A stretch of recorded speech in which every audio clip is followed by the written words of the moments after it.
Good morning everybody students.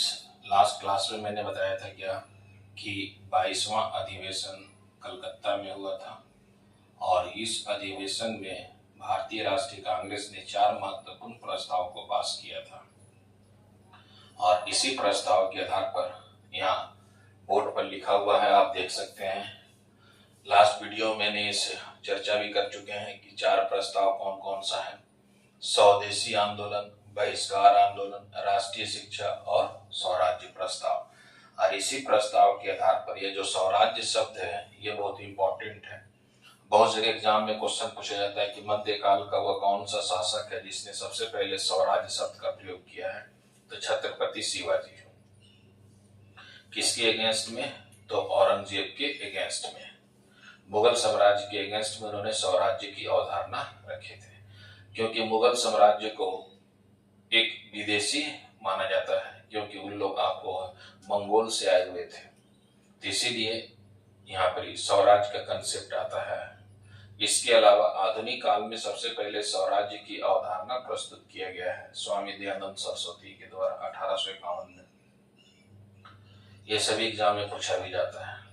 और INC ने 1906 में स्वराज्य शब्द का प्रयोग किया और यही स्वराज 1929 के कांग्रेस अधिवेशन में क्या हो जाएगा? पूर्ण स्वराज, कंप्लीट इंडिपेंडेंस की मांग की जाएगी, जो सबसे इंपॉर्टेंट है। तो हम लोगों ने 22वां अधिवेशन देखें जो सबसे इंपॉर्टेंट है। अगला हम लोग देखते हैं 23वां अधिवेशन। 23वां अधिवेशन में आईएनसी में विभाजन होगा।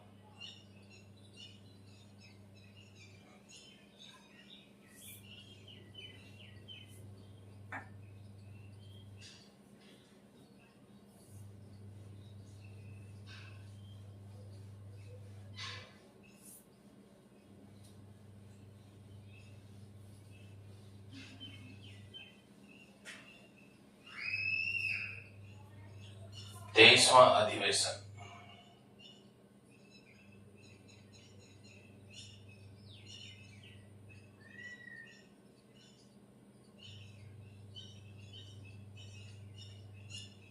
दिसंबर 1907 कहाँ? सूरत में, गुजरात। और सूरत किस नदी के किनारे? तापी, ताप्ती नदी के किनारे है। और तापी नदी निकलती कहाँ से है? तो सतपुड़ा के दक्षिण से, मध्य प्रदेश से निकलती है। तो ये याद रखिएगा, सूरत जो है तापी या ताप्ती नदी के किनारे है, गुजरात में। अध्यक्ष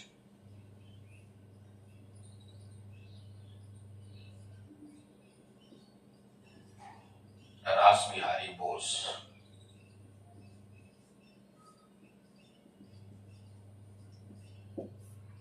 और इसी अधिवेशन में देखिएगा आईएनसी में नरम दल और गर्म दल के बीच में विवाद उत्पन्न होगा और इसी विवाद के कारण पहली बार आईएनसी में विभाजन हो जाएगा।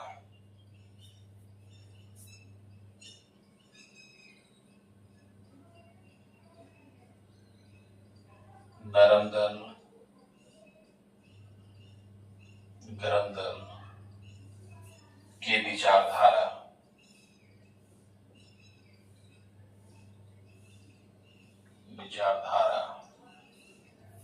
में मतभेद के कारण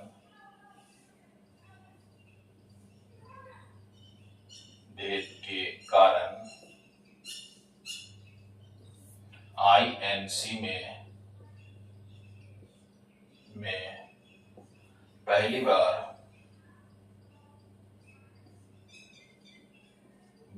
विभाजन हुआ था।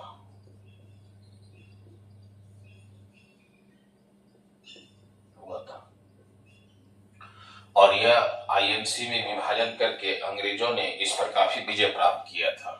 इस समय भारत के गवर्नर जनरल जो थे वह लॉर्ड मिंटो सेकंड थे और भारत सचिव जो थे वह मार्ले थे।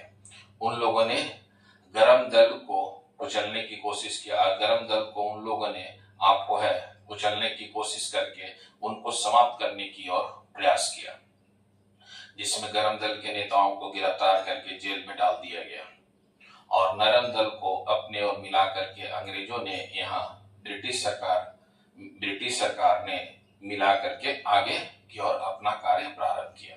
और इसीलिए 1909 के मार्ले मिंटो सुधार में ब्रिटिश सरकार ने सबसे इम्पोर्टेंट जो देगा कहा जाता है अलग निर्वाचन क्षेत्र, जो कहा जाता है कि इसी समय भारत के विभाजन की नींव रख दिया गया था। तो आप याद रखिएगा सूरत अधिवेशन इसलिए इम्पोर्टेंट है क्योंकि पहली बार आईएनसी में विभाजन हुआ था, और विभाजन का मुख्य कारण याद रखिएगा नरम दल और गर्म दल की विचारधारा में मतभेद के कारण यह विभाजन हुआ था। इसके बाद जो इम्पोर्टेंट अधिवेशन है वह 27वां अधिवेशन है। 26वां अधिवेशन हम लोगों ने पढ़ लिए हैं। 27वां अधिवेशन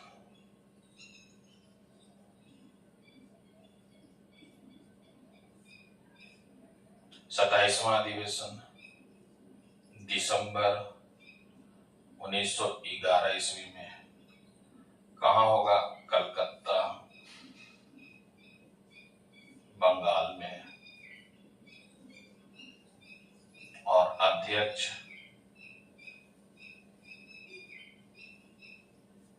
पंडित विश्वनारायण धर।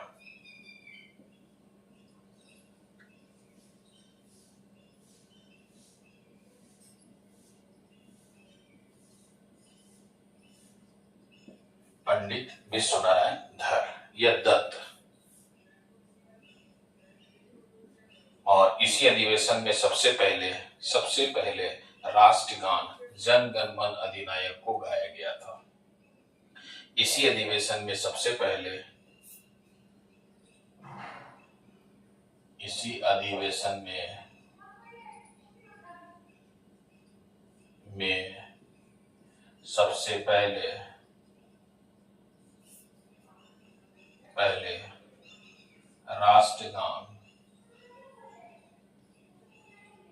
राष्ट्रगान को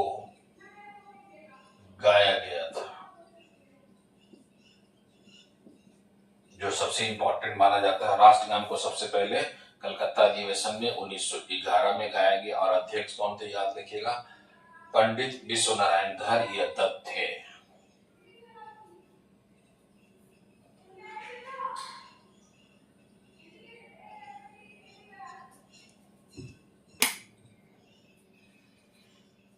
तो ये बहुत ही इंपॉर्टेंट है, आप इसे याद रखेंगे। अब राष्ट्रगान के संबंध में बात आ गया, तो राष्ट्रगान कहां से लिया गया है? तो गुरुदेव रविन्द्रनाथ टैगोर की एक पुस्तक है गीतांजलि। 1908 ईस्वी में गुरुदेव रविन्द्रनाथ टैगोर ने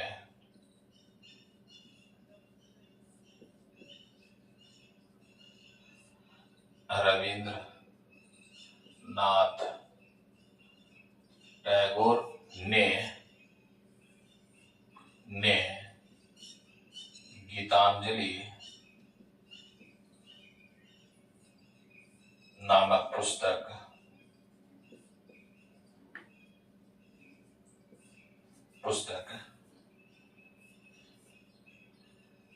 की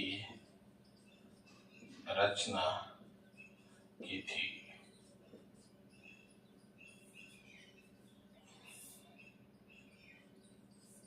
इसी पुस्तक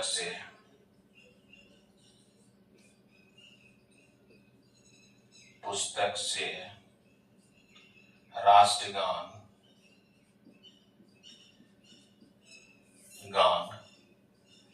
जन गण मन अधिनायक लिया गया था।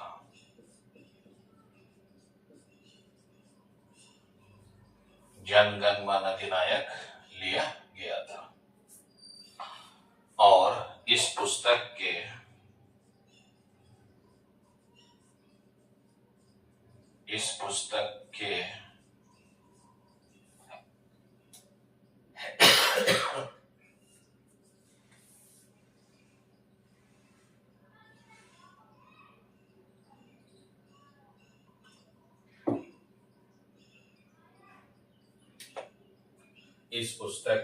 भाग्य विधाता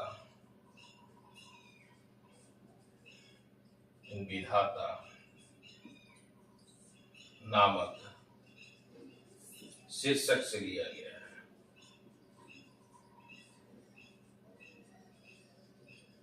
लिया गया है। तो आप इसे याद रखिएगा, कहां से लिया गया है? भाग्य विधाता नामक शीर्षक से। इसके अलावा जनगण अधिनायक मूल रूप से बंगाली भाषा में लिखा गया था।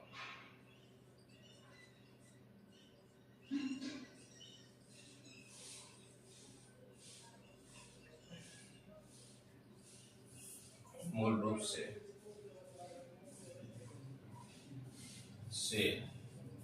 बंगाली भाषा में लिखी गई थी।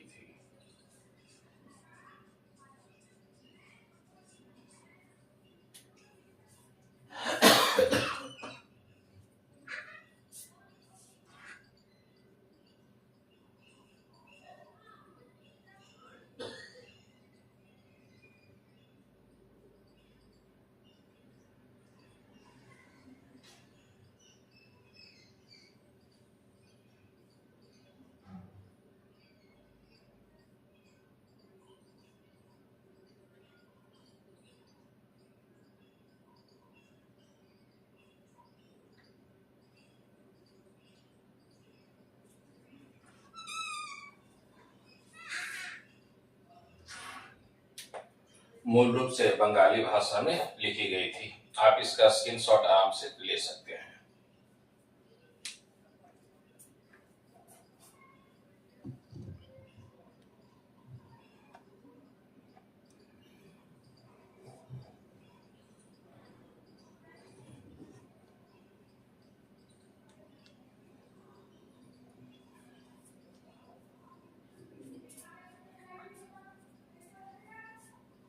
यह तो रविन्द्रनाथ टैगोर से जुड़ा हुआ था, इसलिए इम्पोर्टेंट था। रविन्द्रनाथ टैगोर को इसी पुस्तक के कारण 1913 में फर्स्ट एशियन एंड फर्स्ट भारतीय, जिन्हें साहित्य का नोबेल पुरस्कार दिया गया था, जो प्रथम एशियाई नागरिक थे और प्रथम भारतीय नागरिक थे।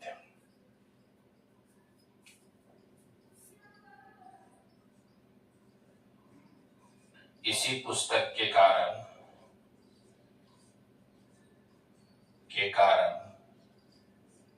1913 ईस्वी में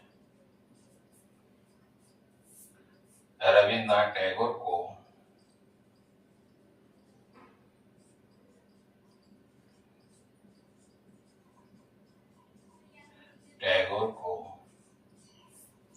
साहित्य का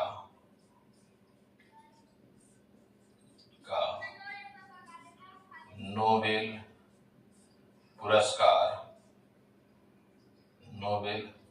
पुरस्कार दिया गया था।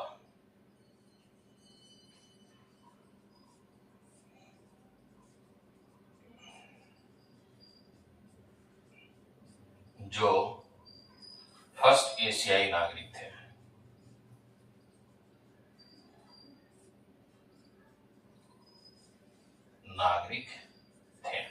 फर्स्ट एशियाई कहने का मतलब है कि प्रथम भारत के नागरिक हो गए। तो ये बहुत ही इंपॉर्टेंट है, इससे जुड़ा हुआ है, बहुत बार एग्जाम में पूछ चुका है, तो आप इसे याद रखेंगे। यह गुरुदेव रविन्द्रनाथ टैगोर से जुड़ा हुआ है। इसके अलावा गुरुदेव रविन्द्रनाथ टैगोर की और भी कुछ विशेषताएं हैं जिसे हम लोग देखते हैं।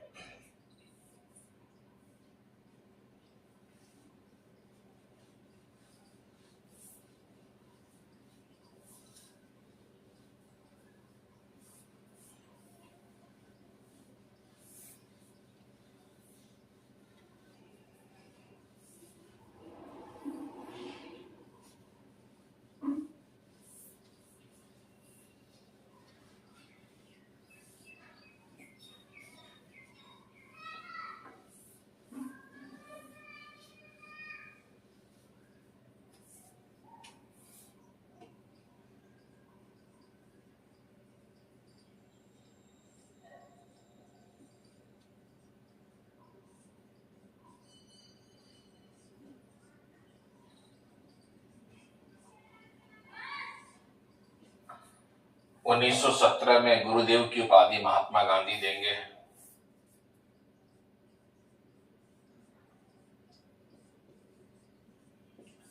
गुरुदेव की उपाधि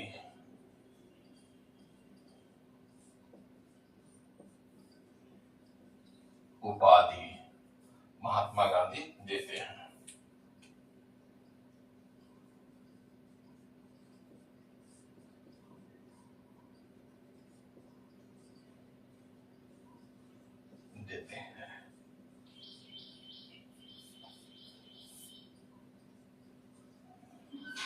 इसके अलावा गुरुदेव रविन्द्रनाथ टैगोर का जो सबसे इंपॉर्टेंट है, इनके द्वारा लिखा गया एक गोरा नामक पुस्तक है। गोरा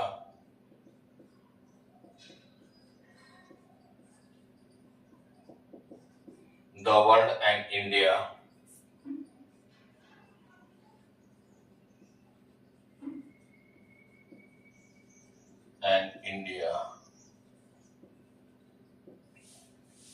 जो इनकी पुस्तक है। इसके अलावा गुरुदेव द्वारा बनाया गया शांति निकेतन,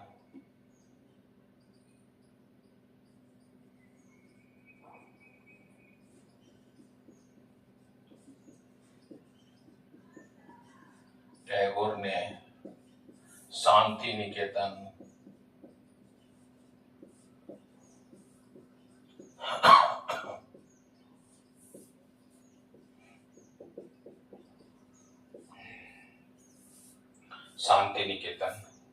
का निर्माण किया।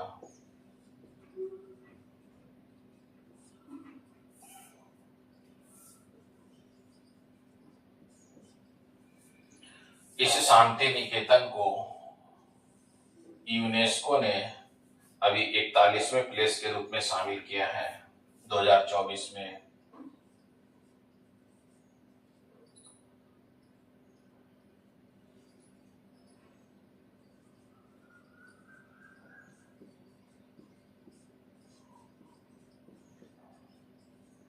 यूनेस्को ने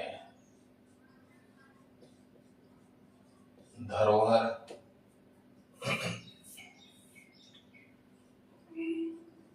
स्थल के रूप में शामिल किया है।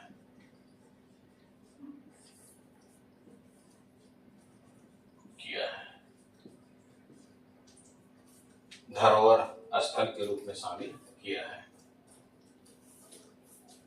और यह क्वेश्चन अभी 2024 में आईएएस में आ चुका है। इसमें आपको यह कितने में प्लेस के रूप में शामिल किया गया, तो आप याद रखिएगा 41 में प्लेस के रूप में शामिल किया गया, जबकि 42 के रूप में है होयसला मंदिर, 42 के रूप में है होयसला मंदिर, और 43 के रूप में है 43 के रूप में है मोईदाम। यह होयसला मंदिर कहाँ है? कर्नाटक में है। और मोईदाम कहाँ है? असम में है। अब तक यूनेस्को ने टोटल भारत में 43 प्लेस को मान्यता दिया है। अंतिम जो उसका है वह मोईदाम है, मोईदाम असम में है। इसीलिए आप इसको याद रखिएगा, ये इम्पोर्टेंट है। यूनेस्को शांति निकेतन को, और यह अभी क्वेश्चन पूछा गया इन दोनों के विषय में, होयसला और शांति निकेतन के विषय में यूनेस्को का करंट अफेयर में 2024 के आईएएस के पेपर में पूछा गया है। इसीलिए शांति निकेतन इंपॉर्टेंट है। शांति निकेतन किसके द्वारा बनाया गया? तो गुरुदेव रविन्द्रनाथ टैगोर के द्वारा बनाया गया, जो सबसे इंपॉर्टेंट है। यह क्वेश्चन पूछा जा रहा है एग्जाम में। इसके अलावा गुरुदेव रविन्द्रनाथ टैगोर का 1905 बंगाल विभाजन का ये विरोध करेंगे। 1905 ईस्वी में रविन्द्रनाथ टैगोर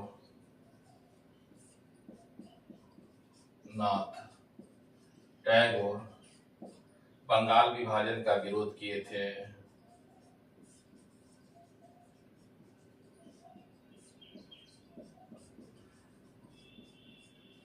विरोध किया और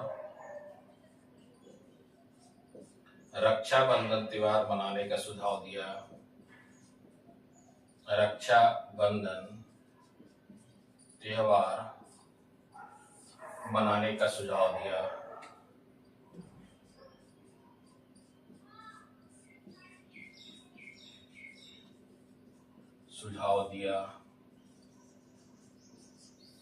इसके अलावा आप इसे याद रखिएगा, रक्षाबंधन त्योहार मनाने का सुझाव किसने दिया, ये क्वेश्चन यूपीएससी में आ चुका है।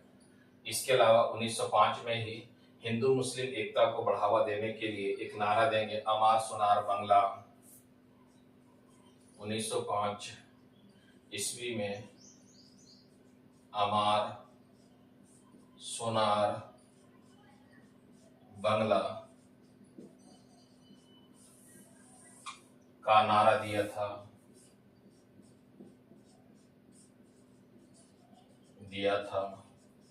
जिसका मुख्य उद्देश्य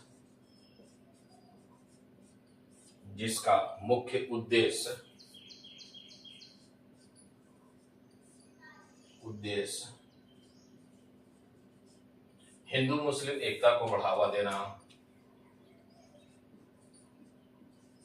हिंदू मुस्लिम एकता को बढ़ावा देना।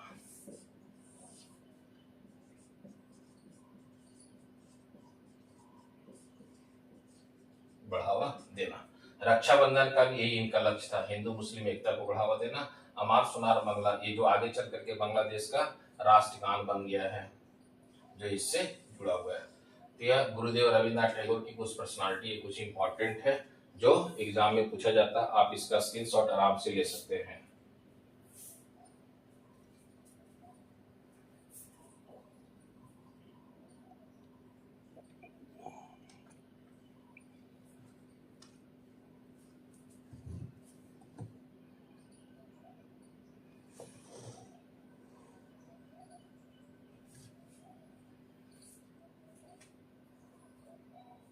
तो ये हम लोग देख रहे थे कौन सा अधिवेशन, 27वां अधिवेशन। और 27वां अधिवेशन याद रखिएगा कहाँ हुआ, कलकत्ता में। 27वां अधिवेशन इसलिए इंपॉर्टेंट है क्योंकि जन गण मन अधिनायक सबसे पहले इस अधिवेशन में गाया गया था।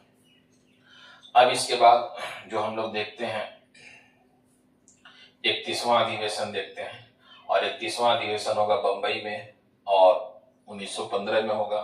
ये इंपॉर्टेंट इसलिए है क्योंकि इस अधिवेशन में आगे चलने वाले गवर्नर जनरल को एक इनविटेशन दिया जाएगा, लॉर्ड विलिंगटन को, और लॉर्ड विलिंगटन इस अधिवेशन में मुख्य अतिथि के रूप में आएंगे। तो नेक्स्ट हम लोग देखते हैं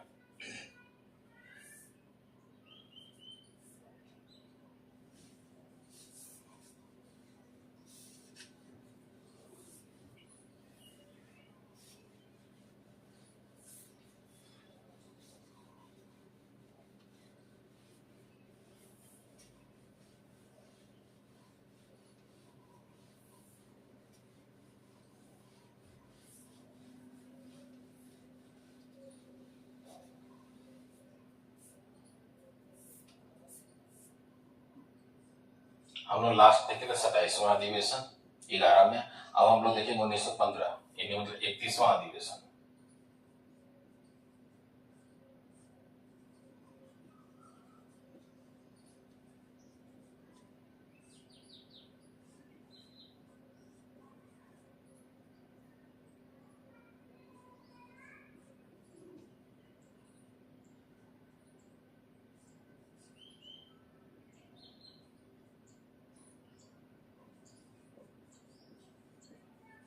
बम्बई महाराष्ट्र, अध्यक्ष doctor Rajendra Prasad.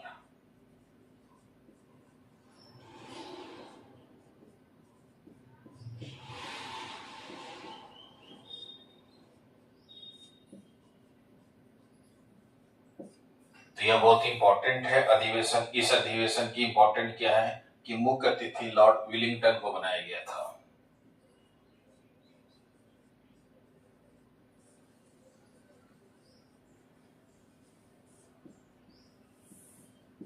Lord Willingdon को बनाया गया था।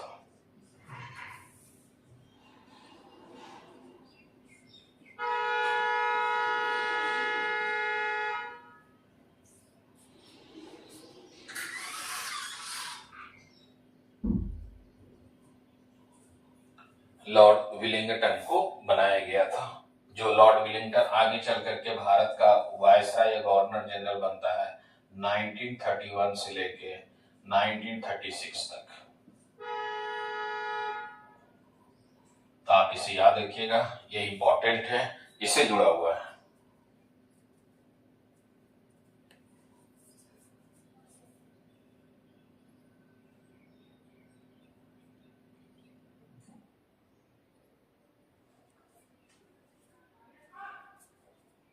तो मुख्य अतिथि के रूप में किसको आमंत्रित किया गया था? लॉर्ड विलिंगटन को। यह क्वेश्चन एग्जाम में आ चुका है, इसलिए आप इसे याद रखेंगे, इंपॉर्टेंट है। नेक्स्ट,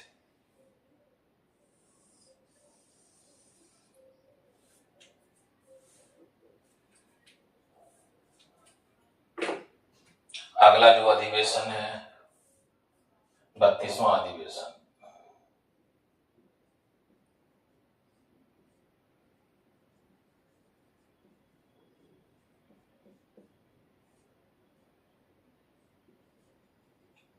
दिसंबर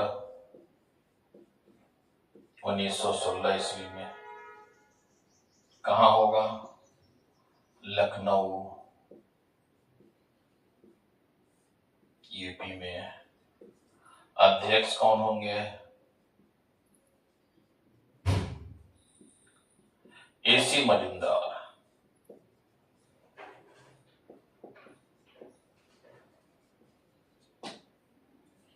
जिसको कहते हैं अंबिका चरण मजूमदार, पूरा नाम था अंबिका चरण मजूमदार।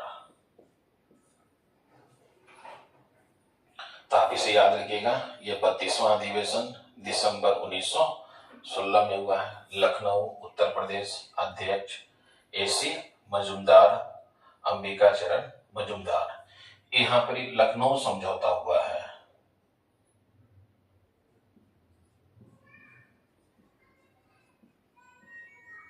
इस अधिवेशन में लखनऊ समझौता किया गया था।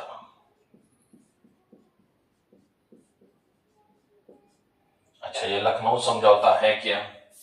बहुत बार एग्जाम में क्वेश्चन आ चुका है कि ये लखनऊ समझौता क्या है।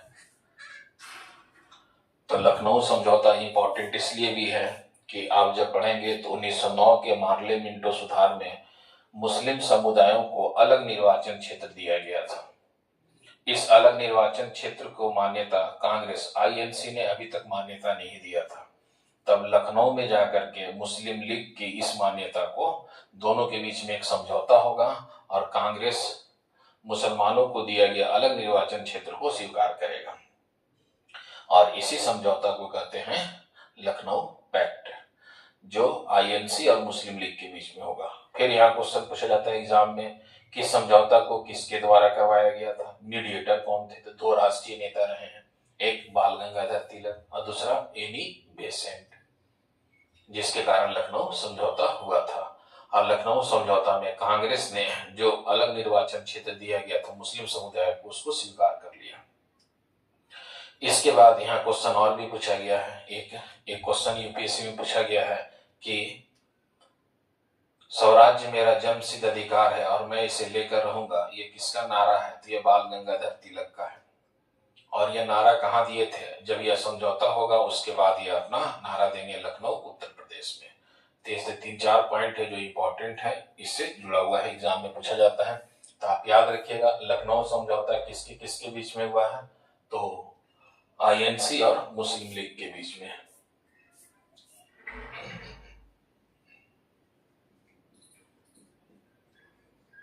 लखनऊ समझौता आईएनसी एवं मुस्लिम लीग के बीच हुआ है।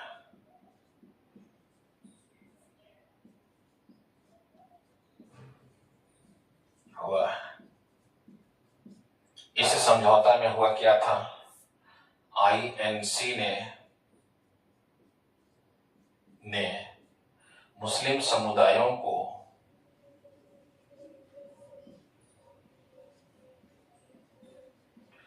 मुस्लिम समुदायों को अलग निर्वाचन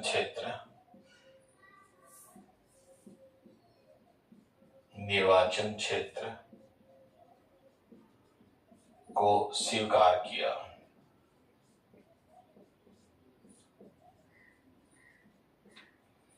तो आप याद रखिएगा, मुस्लिम समुदायों को जो अलग निर्वाचन क्षेत्र दिया गया था, आईएनसी ने कब स्वीकार किया? तो आप याद रखिएगा, लखनऊ समझौता में 1916 में। अच्छा, इस समझौता को किसके द्वारा कराया गया?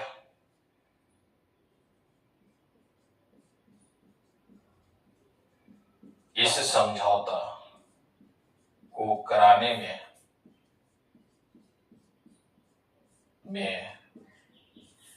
बाल गंगाधर तिलक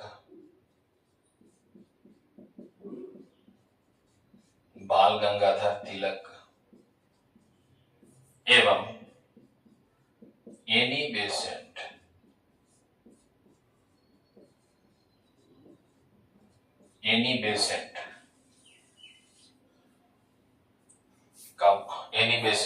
की महत्वपूर्ण भूमिका थी।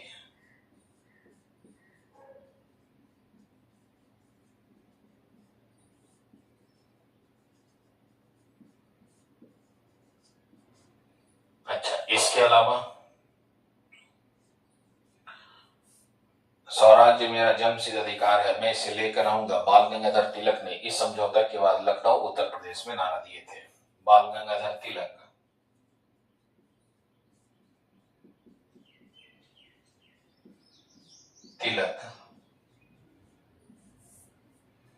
इस समझौते के बाद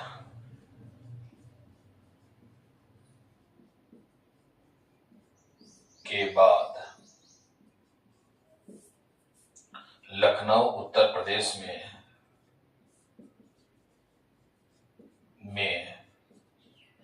नारा दिया कि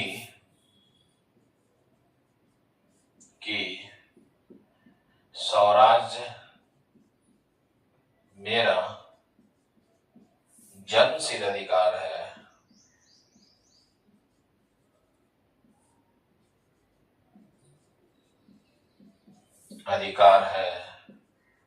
और मैं इसे लेकर रहूंगा।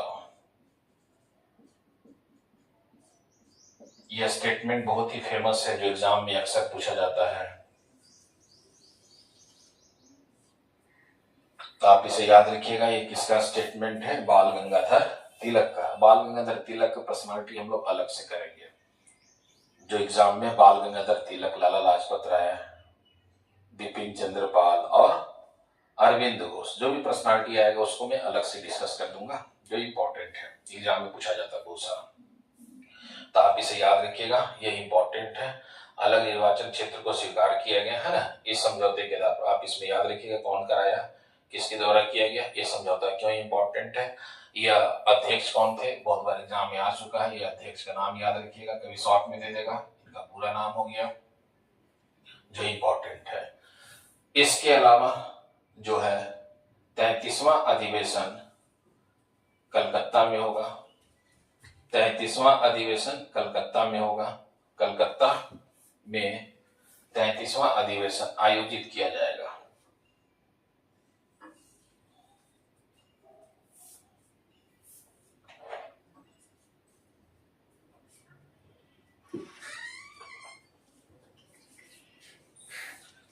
तैंतीसवां अधिवेशन आयोजित किया जाएगा।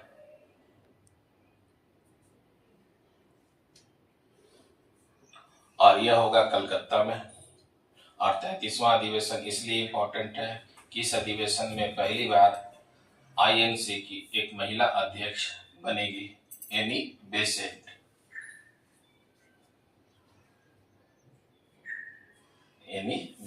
जो सबसे इंपॉर्टेंट है। यह अधिवेशन में हम लोग देखेंगे कि 33वां अधिवेशन कहाँ हुआ है, अध्यक्ष कौन थे, और पहली महिला अध्यक्ष बनी है एनी बेसेंट। फिर एनी बेसेंट का पर्सनालिटी देखेंगे हम लोग।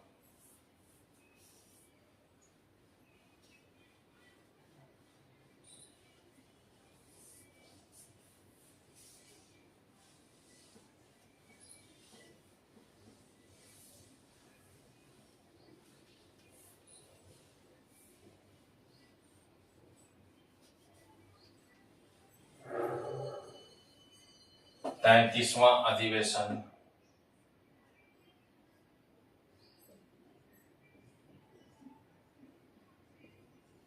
अधिवेशन कहाँ होगा? कलकत्ता, बंगाल में। अध्यक्ष कब हुआ है? 33वां अधिवेशन दिसंबर 1917 में। कहाँ? कलकत्ता, बंगाल में। चेयरमैन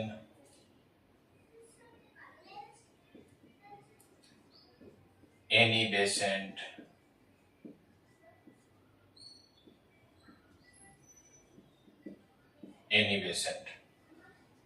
और याद रखिएगा आईएनसी की पहली महिला अध्यक्ष बनी थी एनी बेसेंट। आईएनसी की पहली महिला अध्यक्ष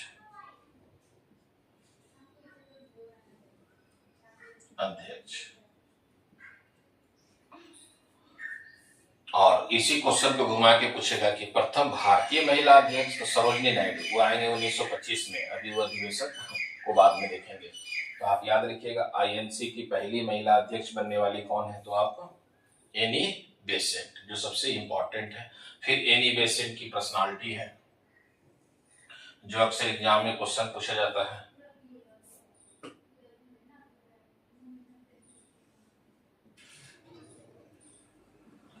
एनी बेसेंट मूल रूप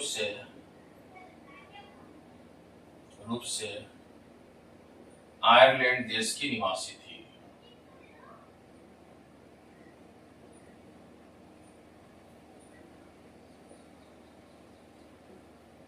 निवासी थी।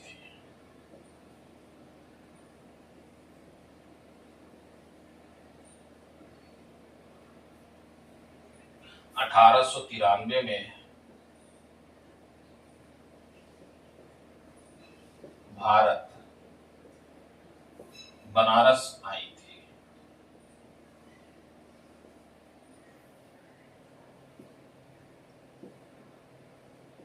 और बनारस उत्तर प्रदेश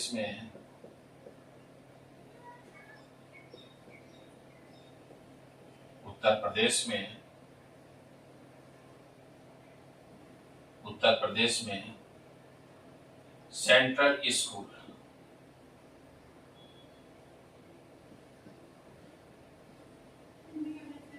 का गठन की थी।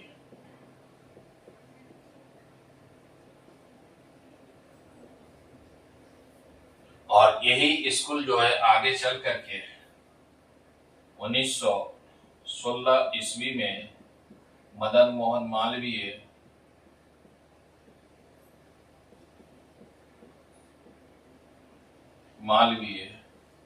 BHU बना देंगे।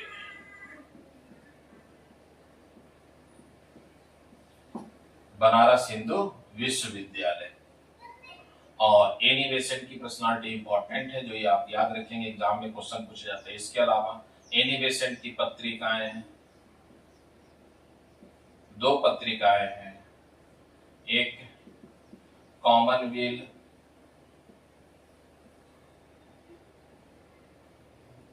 दूसरा न्यू इंडिया।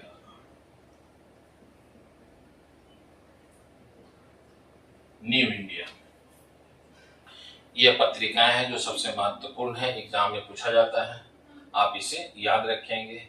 इसके अलावा एनी बेसेंट ने जब 1920 में महात्मा गांधी असहयोग आंदोलन शुरू करेंगे तो असहयोग आंदोलन का 2 व्यक्ति विरोध करेंगे। एक एनी बेसेंट के द्वारा विरोध करेगी, पहला पॉइंट। दूसरा मोहम्मद अली जिन्ना भी असहयोग आंदोलन का विरोध करेगा। तो आप याद रखिएगा ये एनी बेसेंट का इंपॉर्टेंट है। और हम लोगों ने कौन सा अधिवेशन देखे? 33वां अधिवेशन देखे हैं।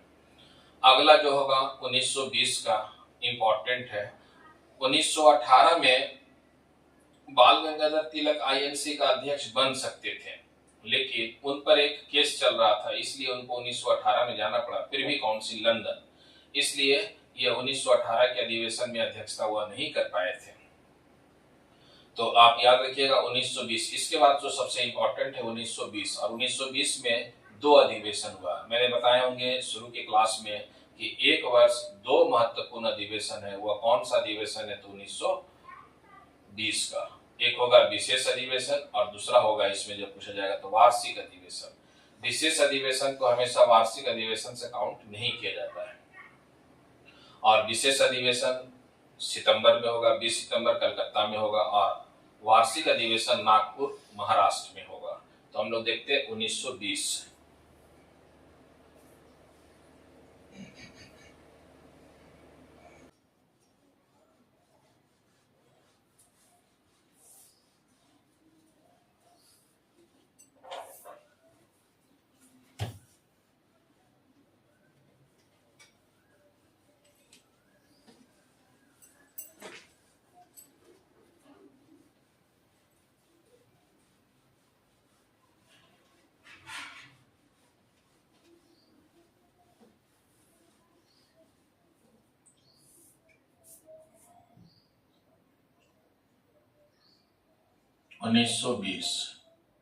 और 1920 में क्वेश्चन पूछता है कि एक वर्ष दो महत्वपूर्ण अधिवेशन। तो हम लोग यहाँ दो महत्वपूर्ण अधिवेशन देखेंगे।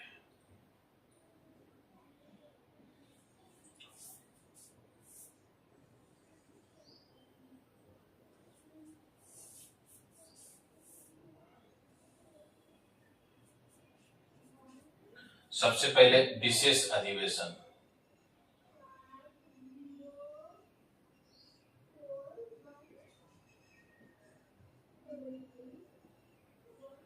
कब होगा? 20 सितंबर 1920 को।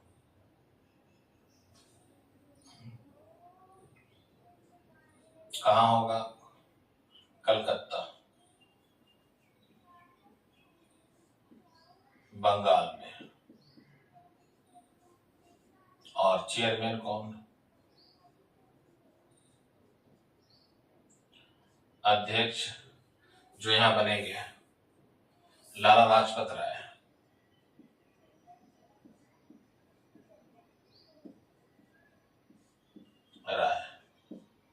और इस अधिवेशन की विशेषता क्या था कि आप जब देखिएगा 20 सितंबर को हुआ, तो 1 अगस्त 1920 में महात्मा गांधी बंबई से भारत में प्रथम जन आंदोलन असहयोग आंदोलन शुरू करेंगे, और इसी असहयोग आंदोलन की अनुमति मिलेगा विशेष अधिवेशन में।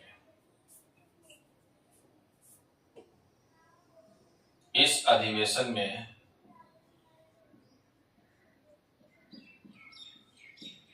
विशेष अधिवेशन में अध्यक्ष जो थे वो लाला लाजपत राय थे, और इस अधिवेशन में संपूर्ण भारत में असहयोग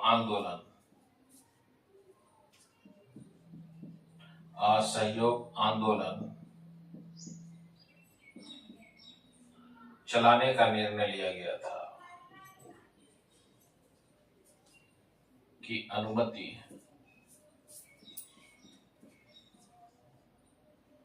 ली गई थी।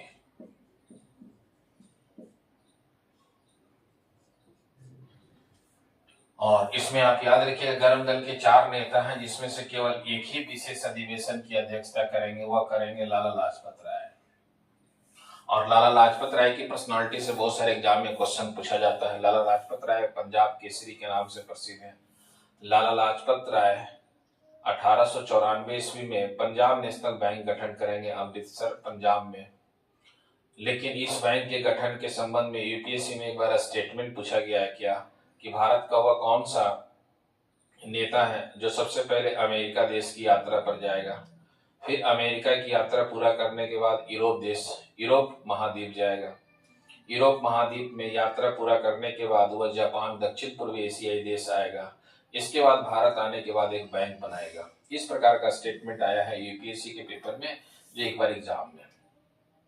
और वो कौन बैंक बनाएगा? Punjab national bank. और किसके द्वारा बनाया जाएगा? लाला लाजपत राय। फिर एक क्वेश्चन पूछा गया इसी एग्जाम में, यूपीएससी में ही क्वेश्चन पूछा गया है कि जब लाला लाजपत राय पंजाब नेशनल बैंक का गठन कर रहे थे तो कौन सा राष्ट्रीय नेता उनको सपोर्ट कर रहे थे। तो दयाल सिंह मजीठिया राष्ट्रीय नेता जो सपोर्ट कर रहे थे। तो इनकी पर्सनालिटी हम लोग चारों जो है गरम दल के नेता जो है लाल, बाल, पाल, घोष, चारों की पर्सनालिटी को मैं अलग से बता दूंगा। तो आप इसमें याद रखिएगा 1920 विशेष अधिवेशन। अच्छा, पिछले साल 2023 में आरएस का पेपर हुआ था जिसमें एक क्वेश्चन पूछा गया था किस अधिवेशन की अध्यक्षता किसके द्वारा किया गया था, तो लाला लाजपत राय। 1 अक्टूबर 2023 का आरएस का प्री का पेपर हुआ था और उसमें एक क्वेश्चन पूछा गया था। तो आप इसे याद रखिएगा। असहयोग आंदोलन को अनुमति लेने के लिए विशेष अधिवेशन हुआ था और यह बहुत इंपॉर्टेंट है। फिर यह क्वेश्चन पूछ चुका है आरएस के पेपर में ही, अन्य पेपर में पूछ चुका है कि एक वर्ष 2 महत्वपूर्ण अधिवेशन हुआ, एक वर्ष कौन सा, तो 1920 का। तो यह इंपॉर्टेंट था, इसीलिए आप इसे याद रखेंगे। फिर इसके बाद होगा वार्षिक अधिवेशन, और यह वार्षिक अधिवेशन जो होगा वह कितनावां नंबर का होगा, तो 36वां अधिवेशन।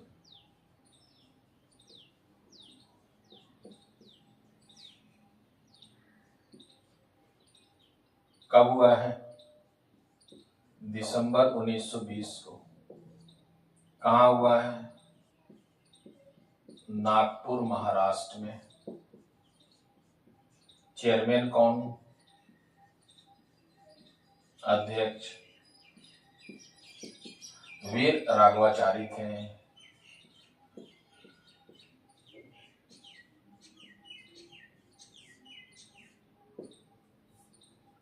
राघवाचारी थे। और वार्षिक अधिवेशन जो हुआ, तो इस नागपुर के वार्षिक अधिवेशन में असहयोग आंदोलन को अनुमति दिया गया था। नागपुर के वार्षिक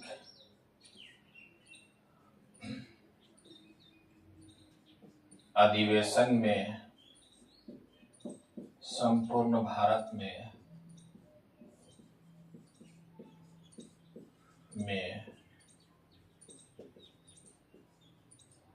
आंदोलन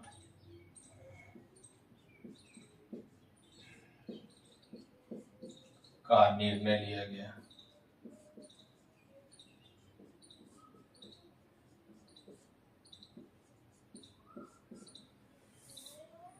तो आप इसे याद रखिएगा जो इंपॉर्टेंट है। तो यह 1920 का 2 अधिवेशन जो सबसे इंपॉर्टेंट है और इसके विषय में हम लोगों ने पढ़ भी लिए। लाला लाजपत राय की पर्सनालिटी में अलग से पढ़ा दूंगा, गरम दल के 4 नेताओं को मैं अलग से पढ़ा दूंगा जो इंपॉर्टेंट है। तो यह आप याद रखिएगा 1920 का विशेष अधिवेशन एक और एक वार्षिक अधिवेशन। आप इसका स्क्रीनशॉट ले सकते हैं आराम से।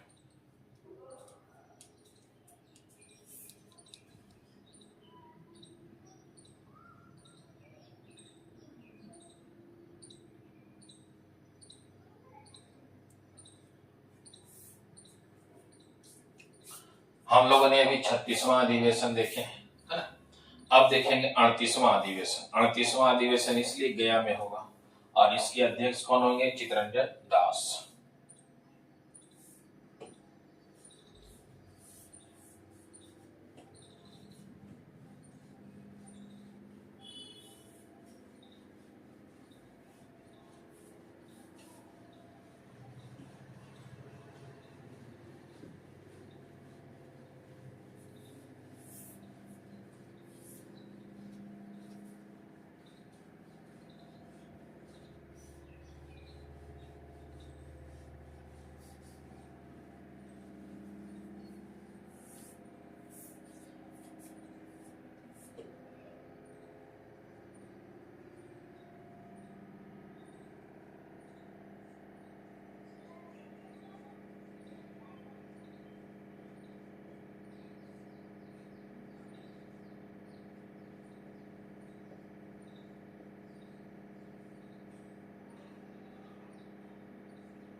जेल में रहते हुए अध्यक्ष बनने वाले प्रथम राष्ट्रीय नेता।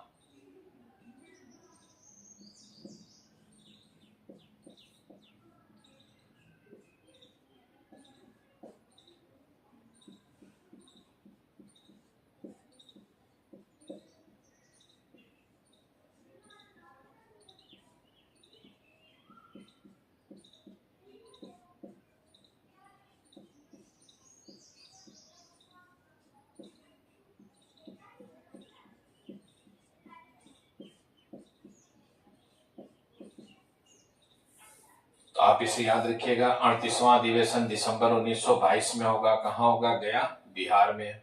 और अध्यक्ष कौन होंगे? चित्तरंजन दास, जेल में रहते हुए। जब असहयोग आंदोलन शुरू किया जाएगा तो असहयोग आंदोलन में सबसे मूल सिद्धांत क्या है? सत्य और अहिंसा पर आधारित आंदोलन है। लेकिन 5 फरवरी 1922 ईस्वी को चौरा चौरी हत्याकांड होगा, जो आंदोलन हिंसक हो जाएगा। तब इसके बाद चौरा चौरी हत्याकांड के एक सप्ताह के बाद, मतलब कहने का मतलब है 11 या 12 फरवरी को आईएनसी का एक बैठक होगा बारदोली, सूरत, गुजरात में। और वहां एक प्रस्ताव पास होगा, बारदोली प्रस्ताव, और उसी प्रस्ताव के आधार पर असहयोग आंदोलन को स्थगित कर दिया जाएगा। जब यह आंदोलन हिंसक होगा तो आंदोलन को स्थगित किया जाएगा। तो फिर इस समय भारत के जो गवर्नर जनरल थे, लॉर्ड रीडिंग थे, वह राष्ट्रीय नेताओं को गिरफ्तार करने का आदेश देंगे, जिसमें पहली बार राष्ट्रीय नेता को गिरफ्तार किया जाएगा वह चित्तरंजन दास और उनकी पत्नी बसंती देवी को। दोनों को गिरफ्तार करके जेल में डाल दिया जाएगा। जब ये जेल में डाल दिया जाएगा तो उसी समय से जेल में रहेंगे। जब आईएनसी का अधिवेशन होगा तो जेल में गया, जेल में ही जेल में रहते हुए क्या बनेंगे? वह आईएनसी का चेयरमैन बनेंगे। तो इसीलिए क्वेश्चन पूछा जाता है कि जेल में रहते हुए आईएनसी का अध्यक्ष बनने वाले नेता कौन है? तो आप बताएंगे चित्तरंजन दास। और क्यों जेल में थे? मैंने बता दिया कि चौरा चौरी हत्याकांड के बाद ब्रिटिश सरकार ने राष्ट्रीय नेताओं को गिरफ्तार करने का आदेश दिया था, जिसमें पहली बार गिरफ्तार किया गया था चित्तरंजन दास को और उनकी पत्नी बसंती देवी को। तो इसीलिए बार बार ये एग्जाम में भी क्वेश्चन पूछा जाता है। अब चित्तरंजन दास की पर्सनालिटी बहुत इंपॉर्टेंट है, जो एग्जाम में हमेशा पूछा जाता है। इसलिए इंपॉर्टेंट है कि चित्तरंजन दास जो है, एक तो क्या है कि चित्तरंजन दास, मोतीलाल नेहरू दोनों मिल करके 1 जनवरी 1923 को इलाहाबाद उत्तर प्रदेश में स्वराज्य दल का गठन करेंगे, जिसे कहा जाता है अखिल भारतीय स्वराज्य दल। यह राजनीतिक दल था और इन लोग क्या करेंगे कि कांग्रेस से अलग होकर के, गांधी से अलग होकर के एक नया दल बनाएंगे। उसी दल का नाम है स्वराज्य दल। क्यों? क्योंकि इन लोगों को गांधी के आंदोलन में विश्वास नहीं था, तो इनको कहा गया चेंजर्स। एक हुआ नो चेंजर्स का कंसेप्ट, एक है चेंजर्स का कंसेप्ट, और उसी से निकलेगा आपको चेंजर्स का कंसेप्ट, जिसमें मोतीलाल नेहरू होंगे, चित्तरंजन दास होंगे, विठल भाई पटेल होंगे। ये सभी चेंजर्स के कंसेप्ट में आएंगे और यही लोग मिल करके 1 जनवरी 1923 को इलाहाबाद में अखिल भारतीय स्वराज्य दल का गठन करेंगे, जो एक राजनीतिक दल था। और ये 1924 के चुनाव में भाग लेगा, और जब ये चुनाव में भाग लेगा तो स्वराज्य दल को मध्य प्रांत में पूर्ण बहुमत प्राप्त होगा। इसके अलावा 1925 में जब केंद्रीय विधानसभा में अध्यक्ष पद का निर्वाचन होगा तो उसमें विठल भाई पटेल, इन्हीं पार्टी के नेतृत्व कर रहे थे विठल भाई पटेल, को चेयरमैन बनाया जाएगा। तीसरी पर्सनालिटी बहुत इंपॉर्टेंट है, जो अक्सर एग्जाम में क्वेश्चन पूछा जाता है। तो हम लोग चित्तरंजन दास के द्वारा, अच्छा, सुभाष चंद्र बोस के राजनीतिक गुरु जो थे वो चित्तरंजन दास ही थे। तो कुछ चित्तरंजन दास की पर्सनालिटी जो हम लोग नोट कर लेते हैं।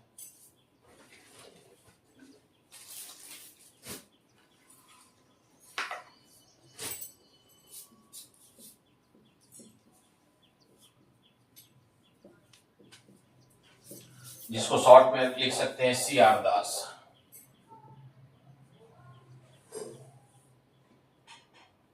सुभाष चंद्र बोस के राजनीतिक गुरु थे।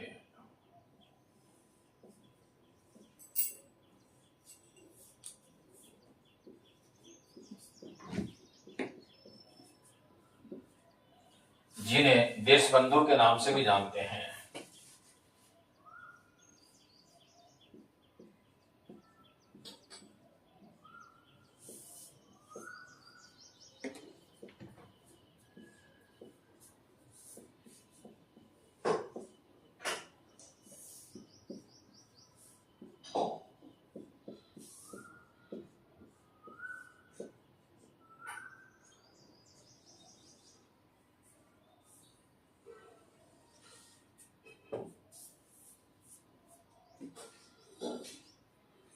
1 जनवरी 1923 ईस्वी को इलाहाबाद उत्तर प्रदेश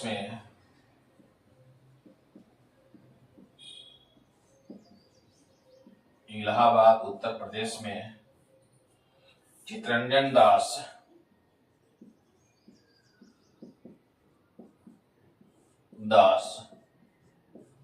मोतीलाल नेहरू के साथ मिलकर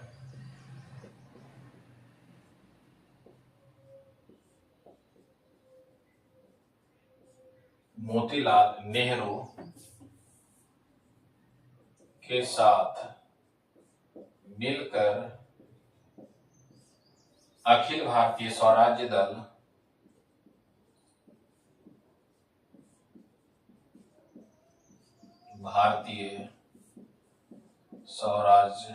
दल का गठन किया था।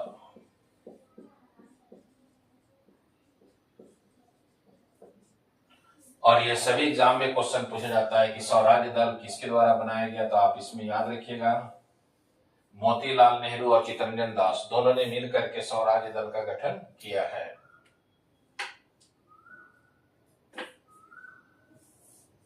अखिल भारतीय स्वराज्य दल, और यह एक राजनीतिक दल था।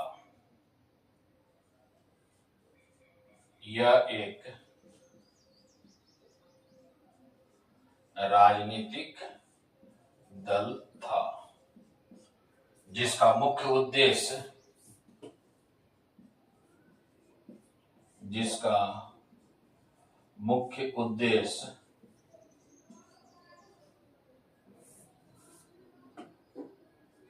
मुख्य उद्देश्य ब्रिटिश प्रांतों के चुनाव में भाग लेकर ब्रिटिश प्रांतों के चुनाव में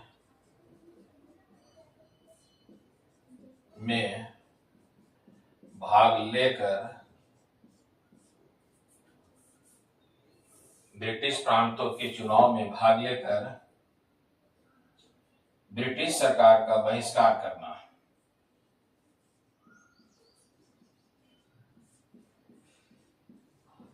ब्रिटिश सरकार का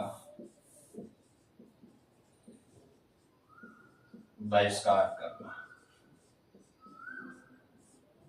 था।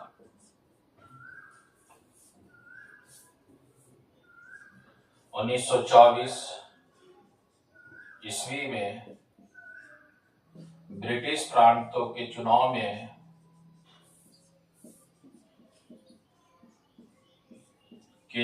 में भाग लिया और मध्य प्रांत में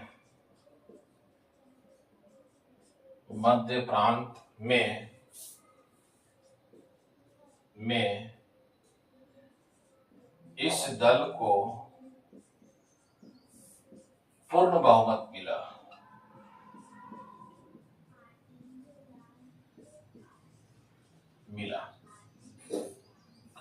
इसके साथ साथ 1924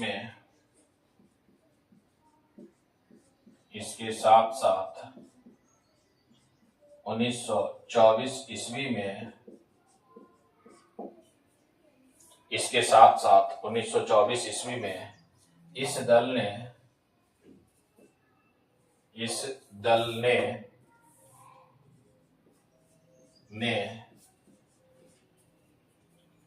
नागरिकों के विकास के लिए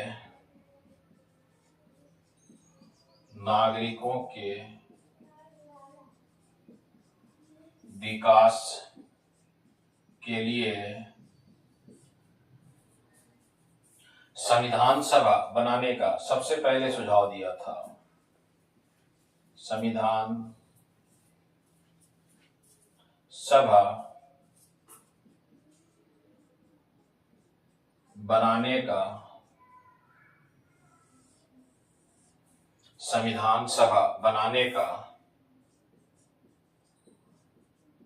सबसे पहले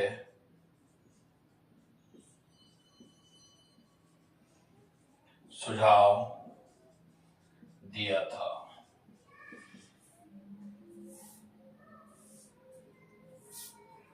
इसके अलावा जब आप पढ़ेंगे 1925 में केंद्रीय विधानसभा में अध्यक्ष पद का चुनाव होगा। 1925 ईस्वी में केंद्रीय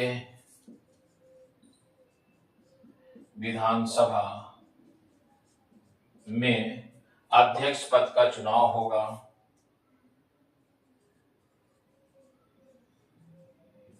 अध्यक्ष पद का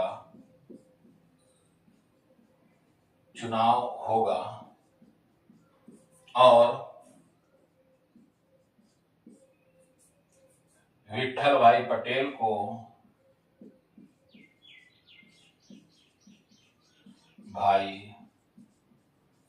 को अध्यक्ष बनाया जाएगा। अध्यक्ष बनाया जाएगा।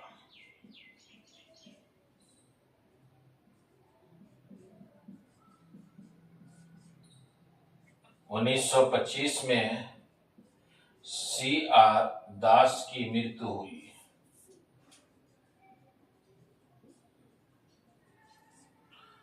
देखिएगा, जब CR दास की मृत्यु हो जाएगा, चित्तरंजन दास की मृत्यु होने के बाद फिर यह दल स्वतः ही समाप्त हो जाएगा। तो आप इसे याद रखिएगा। इसका मुख्य उद्देश्य क्या था?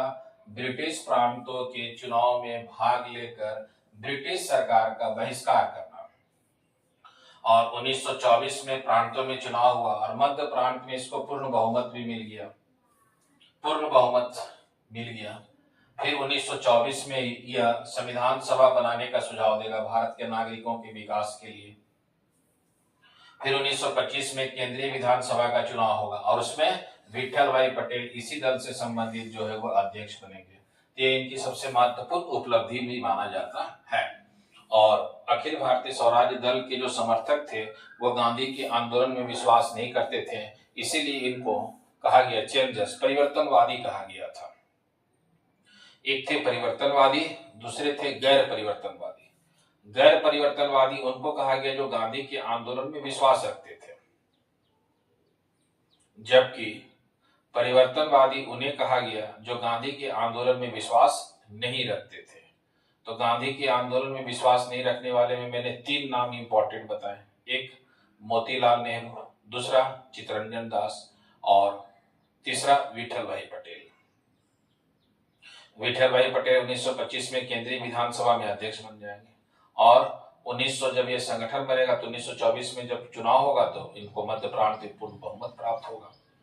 ये इंपॉर्टेंट है, इनका उद्देश्य भी आप याद रखिएगा। ब्रिटिश सरकार का ही बहिष्कार करेंगे, बहिष्कार करने का टारगेट था इनका, लेकिन यह विधानसभा में निर्वाचित होने के बाद संसद में जाकर के ब्रिटिश सरकार का बहिष्कार करने का निर्णय लिया गया था, इसीलिए सबसे महत्वपूर्ण माना जाता है। अच्छा, सबसे यहाँ देखिएगा INC भी है, मुस्लिम लीग भी है, बहुत सारे राजनीतिक दल भी है, लेकिन किसी ने राजनीतिक दल ने भारत में संविधान सभा बनाने का सुझाव नहीं दिया।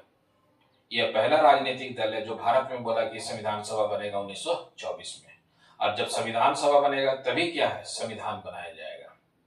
तो यह सबसे इंपॉर्टेंट है, आप इसे याद रखेंगे। आप इसका स्क्रीनशॉट ले सकते हैं। हम लोग अभी लिख रहे थे 38वां अधिवेशन और चित्तरंजन दास की एक पुस्तक भी है जो आप इसे नोट कर सकते हैं, इंडिया फॉर इंडियंस, भारतीयों के लिए भारत, इंडिया फॉर इंडियंस।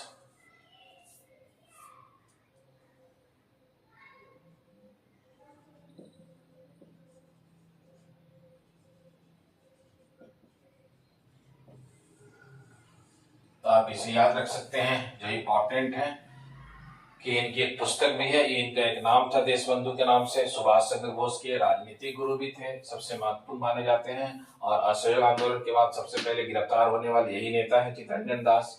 इनकी पत्नी बसंती देवी को गिरफ्तार किया गया था, जो इससे इंपॉर्टेंट है। आप इसका स्क्रीनशॉट ले लें।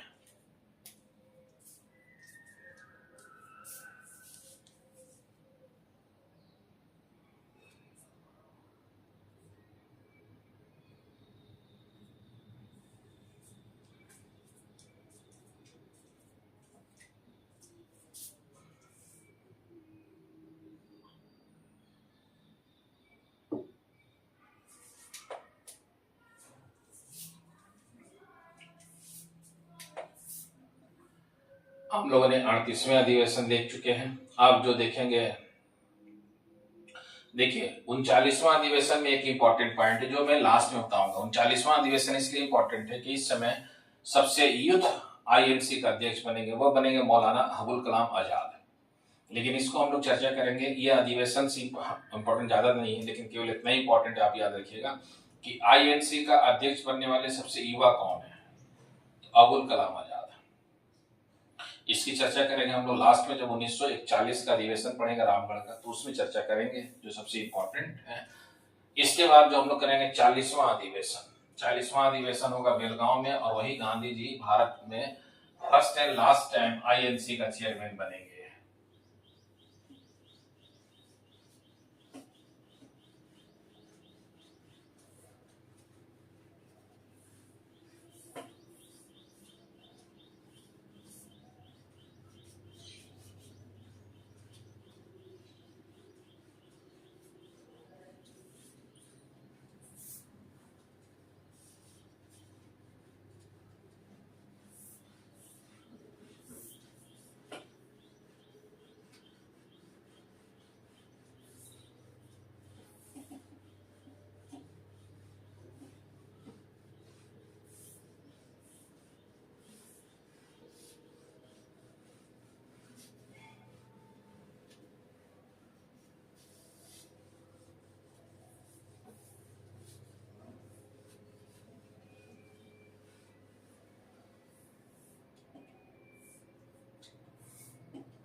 महात्मा गांधी।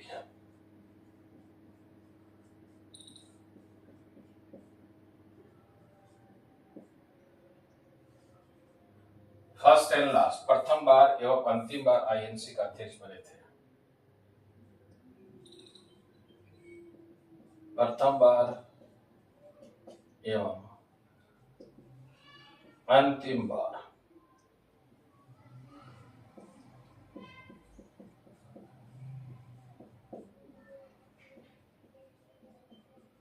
अध्यक्ष बने थे। तो आप याद रखिएगा, महात्मा गांधी की पर्सनालिटी हम लोग अलग से पढ़ेंगे। इनकी पर्सनालिटी पूरा राष्ट्रीय आंदोलन से जुड़ा हुआ, 1920 से चंपारण सत्याग्रह से संबंधित है।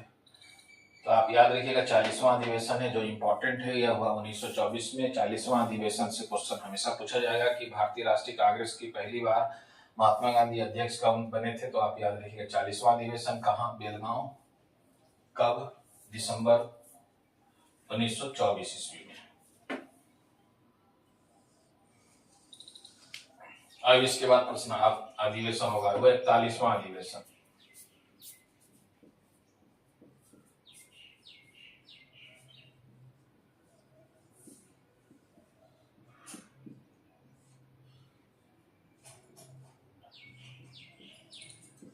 दिसंबर 1925,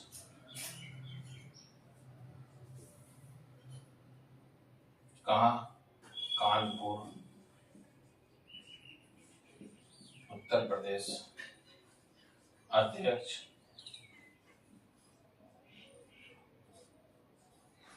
सरोजिनी नायडू।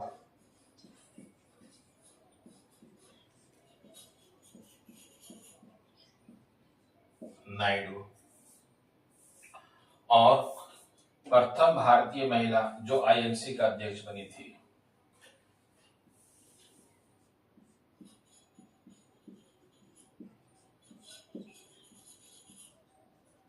महिला जो आईएनसी का अध्यक्ष बनी थी। तो आप इसे याद रखिएगा, प्रथम भारतीय महिला है जो आईएनसी का चेयरमैन बनी थी, सरोजनी नायडू। और ये कौन सा अधिवेशन है जो इम्पोर्टेंट है, आप इसे याद रखिएगा। अब सरोजनी नायडू की पर्सनालिटी बहुत ही इंपॉर्टेंट है। सरोजनी नायडू की पर्सनालिटी से बहुत सारे एग्जाम में क्वेश्चन पूछा जाता है। जैसे मैंने बताया क्या कि 1906 में दादा भाई नौरोजी के महासचिव के पद पर काम कर रहे थे मोहम्मद अली जिन्ना, और मोहम्मद अली जिन्ना को सरोजनी नायडू ने बोली क्या कि देश का सबसे बड़ा राष्ट्रभक्त है तो कोई है तो वह मोहम्मद अली जिन्ना है। इसके अलावा जब आप पढ़ेंगे तो सरोजनी नायडू को भारत का कोकिला भी कहा गया है। भारत का कोकिला किसे कहा गया है? सरोजनी नायडू को। क्यों कहा गया? क्योंकि इन्होंने भारत की संस्कृति और सभ्यता पर बहुत सारे पुस्तक लिखी हैं, जिसमें सबसे इंपॉर्टेंट पुस्तक है जो यूपीएससी में बहुत बार एग्जाम में क्वेश्चन पूछा है, golden threshold. The bird of fly भी इन्हीं की पुस्तक है। द गोल्डन थ्रेशोल्ड में भारत की संस्कृति और सभ्यता के विषय में इनके द्वारा बताया गया है। तो हम लोग सरोजनी नायडू का कुछ पर्सनालिटी है इंपॉर्टेंट, उसके विषय में लिखते हैं।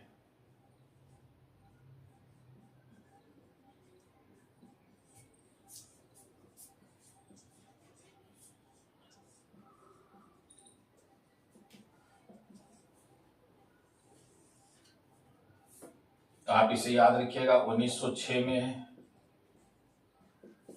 मोहम्मद अली जिन्ना, 1906 ईस्वी में सरोजनी नायडू ने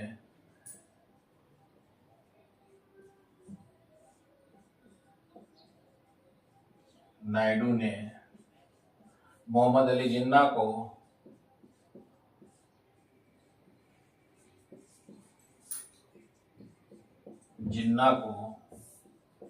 देश का सबसे बड़ा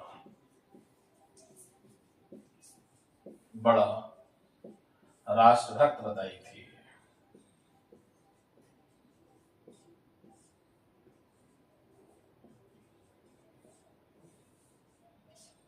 थी। इसके अलावा सरोजनी नायडू को भारत की कोकिला भी कहा गया है। भारत की कोकिला।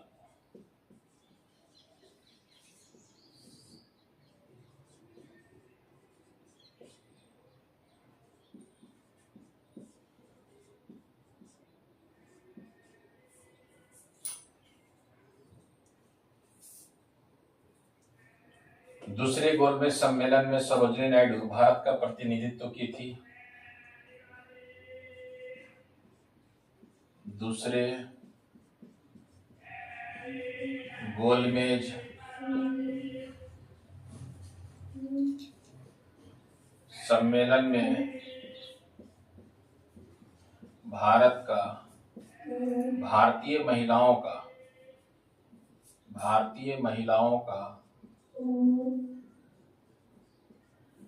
का प्रतिनिधित्व की थी।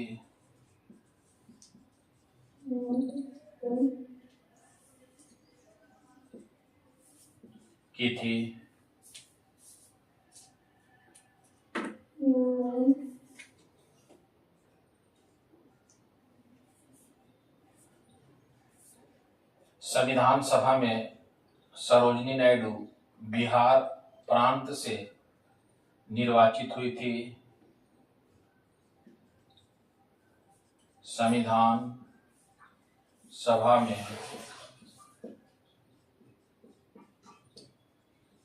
सरोजनी नायडू बिहार प्रांत से निर्वाचित हुई थी।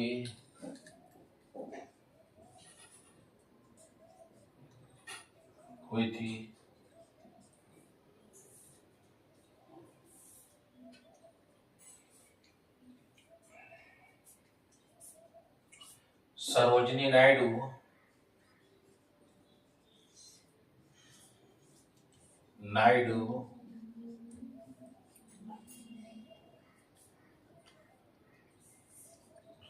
आजादी के बाद के बाद उत्तर प्रदेश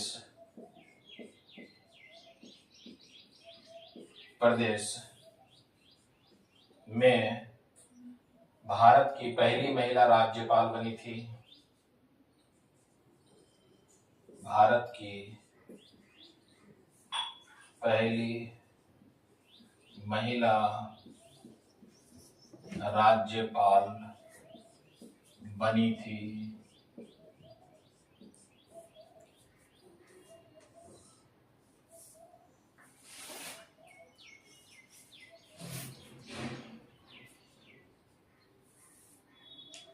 सरोजिनी नायडू के द्वारा पुस्तक, दो इंपॉर्टेंट पुस्तक है।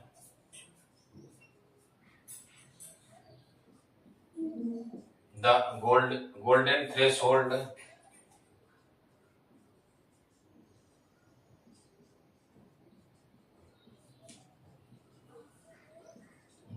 थ्रेशोल्ड और द बर्ड ऑफ फ्लाई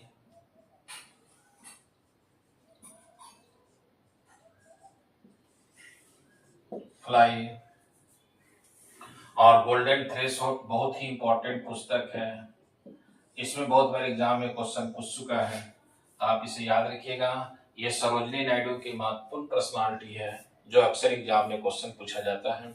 और सरोजिनी नायडू जो आंध्र प्रदेश की रहने वाली थी, संविधान सभा में बिहार प्रांत से निर्वाचित हुई थी और आजादी के बाद उत्तर प्रदेश राज्य की पहली महिला राज्यपाल बनी थी। और इन्होंने जो इसके अलावा पुस्तक वगैरह से गोल्डन थ्रेशोल्ड आईएएस में बहुत बार एग्जाम में आ चुका है, याद रखेंगे यह पुस्तक। फिर वो दूसरे गोलमेज सम्मेलन में महिलाओं का प्रतिनिधित्व कर रही थी। 1906 में सरोजिनी नायडू ने मोहम्मद अली जिन्ना को देश का सबसे बड़ा राष्ट्रभक्त बताई थी। ये इम्पोर्टेंट है। 41वां अधिवेशन, और 41वां अधिवेशन में सरोजिनी नायडू चेयरमैन थी, इसीलिए प्रथम भारतीय महिला अध्यक्ष बनी थी, जो इम्पोर्टेंट है। ये सरोजिनी नायडू से संबंधित पर्सनालिटी था जो अक्सर एग्जाम में पूछा जाता है। इसके बाद नेक्स्ट अधिवेशन हम लोग देखेंगे 1928 में, और 1927 में तो मद्रास में होगा और मोहम्मद हामिद अंसारी उसके अध्यक्ष बनेंगे। फिर 1928 में यह अधिवेशन होगा कलकत्ता में। और 1928 का अधिवेशन इसलिए भी इम्पोर्टेंट है कि इसके चेयरमैन बनेंगे मोतीलाल नेहरू, और इसके बाद 1929 में इसके चेयरमैन बनेंगे जवाहरलाल नेहरू। तो पिता के बाद पुत्र का चेयरमैन बनने की पहली घटना घटित होता है। तो नेक्स्ट 41वां अधिवेशन के बाद हम लोग 43वां अधिवेशन देखते हैं।